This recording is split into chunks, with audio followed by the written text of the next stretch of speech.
So here I'll be showing you how to connect a JB211W to the dome camera. This particular dome camera has screws here that fit profile B on the cover of the wall mount. So 4 screws I already know they lined up. I checked with a flashlight, make sure they're lining up. The screws you will use, they come in the packet with the JB211W. These bolts, you'll be using these.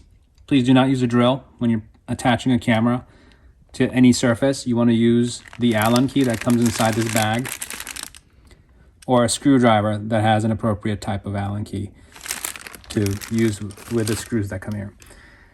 So the correct mounting position for the dome is such that this inset area lines up here.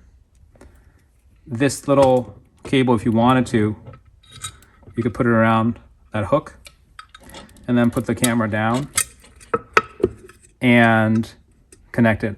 That hook never stays put, so that's why I don't like using it. Just stuff it in there along with your cable. So the wall mount, the way it works is you unscrew this piece comes out, you screw that to the wall, run your cable through into here, into the camera using the grommets or the knockout. You would do the grommets in this case. They come to the side a little bit, so you have to poke holes. Bring your unterminated Cat5e through here, terminated using T568B method, connected in there. This is a PoE camera, 1 Ethernet cable, that's all you need.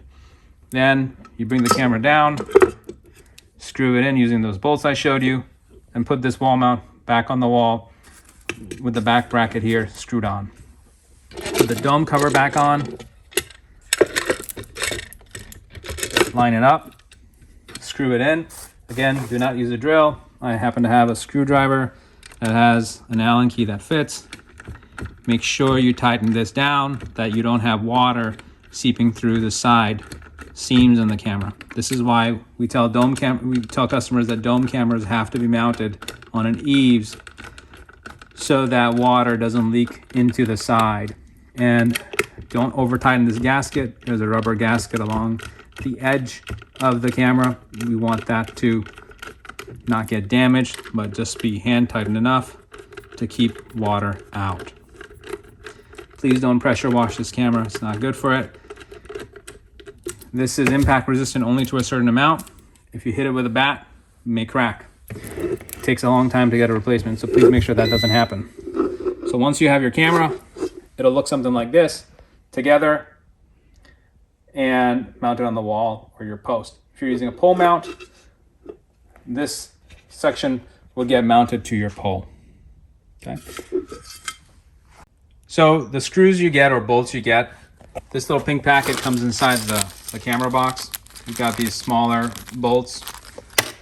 There are some larger ones that come with a JB211W along with the clamps. So you'll find some bigger screws there and some smaller ones. And then with the JB211W, you'll get some of these other ones in there as well. You've got screws and then these other bolts that I showed before. You'll just have to make sure which one of these works best on what. So you want to use the right kind of screws to connect the camera to the B-marked holes in here, okay? And then here, you have to decide which one fits best between this bracket and your pole mount. Pole mount, you use the clamps to wrap it around the pole. Hopefully you found this video useful. Thanks for watching. If you're watching on YouTube, don't forget to like, comment, and subscribe.